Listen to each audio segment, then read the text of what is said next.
Um dia eu fui na casa dele, ele disse que tinha pintado um quadro. Convidei o Viquete e o Mundi estava aí naquela época, o Mundi mora em Brasília. Aí nós chegamos lá e ele mostrou esse da folhagem e aquele da cozinha que nós achamos espetacular. Foi uma pena que aquele que ele devia ter ficado, né? Foi um dos melhores quadros da exposição, aquele. Aí nós estávamos com o intuito de reunir um grupo para fazer uma exposição e tal. Aí deu exatamente 9 com ele. E aí fomos fazer a exposição, fomos fazer pela cidade toda. Até que resolvemos fazer o salão, primeiro salão de 58, né? Segundo de 59. Eu lembro que ele chegou em casa e contou que tinha encontrado com um amigo dele do Estreito mesmo, Aor Ribeiro, era jornalista, né? E o Aor, aí começaram a conversar e surgiu aquele assunto de desenho, de pintura, tudo. Aí ele chegou em casa entusiasmado, já começando a preparar as tintas.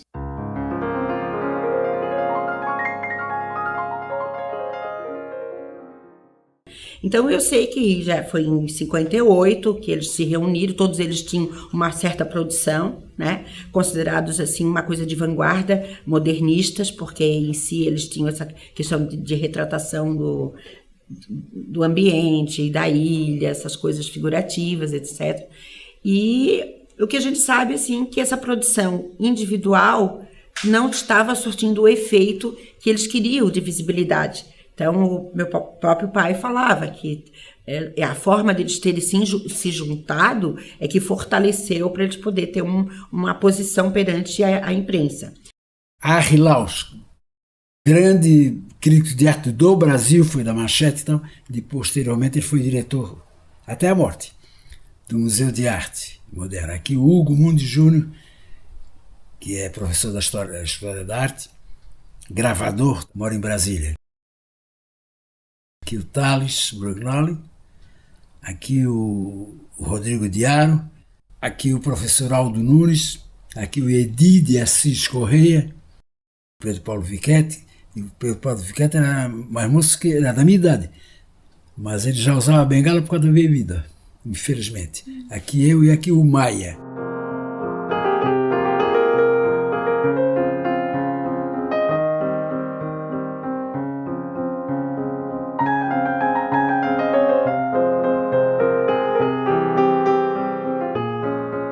E essa primeira exposição, quando se juntaram os 9 do grupo, fortificou sobremaneira isso. E eu acho, e pelo que eu vi do que ele deixou e do que ele falou, a própria clipagem da época avalizou esse trabalho deles. Porque, assim, para a época, para a cidade, para o momento do que era, houve uma repercussão muito grande nas exposições, né? E a gente sempre ia, sempre acompanhava. Porque a minha mãe também acompanhava muito. As esposas acompanhavam muito. Era uma coisa muito legal. Assim, sabe? Todas participavam. Da Marli Viquete, a dona Ruth do Maia, os parentes do Aldo Nunes, eu me lembro até hoje. Sabe, assim, até do Thales também, que a Ângela, a gente acompanhou, assim, né? Eu acho muito bacana porque, assim, ó, naquelas décadas que os movimentos coletivos é que se surgiram, né, em todas a Semana de Arte Moderna, tudo isso, e não se vê muito isso agora. Eu acho que essa retomada, a coisa ficou muito individual, muito egoísta, muito materialista, muito, sabe, tudo. E naquela época não havia mais um conjunto, uma divisão. Eu acho que essa retomada do coletivo é muito importante.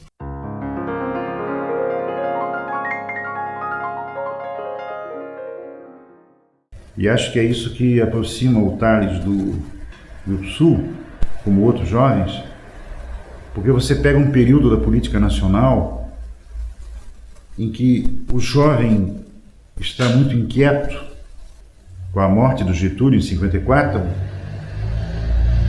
vem um período de ameaças de golpe de Estado, golpe militar, intervenção militar, aquele negócio todo. E isso também faz com que o jovem busque, se ele não está na militância, ele busque um grupo. E isso motiva os jovens a seguir alguns rumos, né? uns vão para o integralismo e, felizmente, alguns jovens, muitos jovens, saíram dessa perspectiva e foram para a perspectiva da cultura.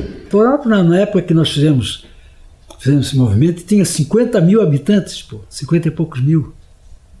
Era uma província.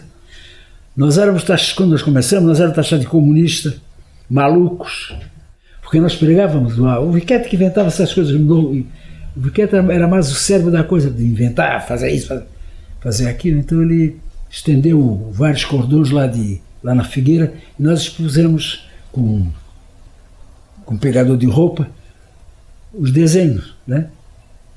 Tinha gente que passava lá, batia, rasgava, aquela coisa.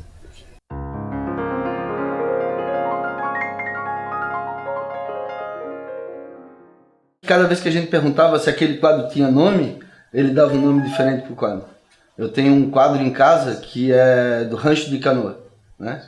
E aí a gente perguntava para ele, as minhas filhas perguntavam, eu perguntei, ele deu como Rancho de Canoa, depois ele dizia que era pescador, mas também, o do Felipe também, ele falava que era rancho de pesca. Depois a fase que ele produzia as tintas. Talvez aquelas cores berrantes que não eram da época, eram produzidas por ele.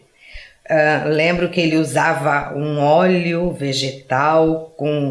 O pigmento eu não lembro o que era. Sei que a gente ficava olhando, observando, e ele abria, como não tinha... Florianópolis era muito carente de tudo. Não tinha as embalagens. Ele abria os tubos de pasta de dente pela parte de trás e enchia com a tinta que ele produzia. Então isso é que ficou na minha fase de criança, né? Sentávamos, como a Milena fala, na mesa para pintar. A posição do lápis é que ele nos ensinava, primeiro para a direita, depois voltava para a esquerda, e assim a gente passava os dias de chuva. É isso que eu me lembro dele. E as máscaras de papel machê eu lembro-me muito bem. Ele gostava muito de fazer aquilo. Aquilo levava semanas. Ele fazia por etapa, aquilo tinha que secar, fazia o grude. Vocês nem sabem o que é grude. Era um pirão um pirão com um amido e tal, para fazer as partes da máscara, né? A colagem, não existia cola branca. As telas, assim, eu acompanhei menos, eu acho, sabe? O pai era fechado, era bem reservado, então normalmente ele não pintava junto da gente, né? Ele ia para um cantinho pintar. Na fase do Ribeirão ele tinha o canto dele.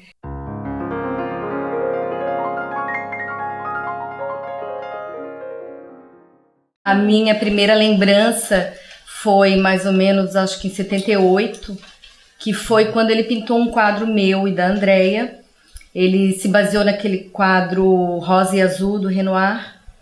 E eu tenho essa lembrança do início da pintura, que foi na casa da nossa avó, da mãe dele, no Estreito. E esse quadro ficou inacabado e ele acabou doando para um amigo nosso que morava em Barcelona. Eu lembro daquele fez que eu tô sozinha, uma pintura que eu tô sozinha. Essa eu lembro também como se fosse hoje, porque foi um dia que eu tinha saído para brincar na casa de uma amiga, ele foi me levar na casa da amiga, e a gente acabou não encontrando a casa da menina, e eu voltei muito indignada, porque a gente ia andar de patins, a gente tinha combinado de brincar, e daí ele resolveu que ia fazer a pintura. Hoje eu olho aquele quadro e tenho o maior orgulho daquela história, e lembro muito bem, marcou pra mim, né?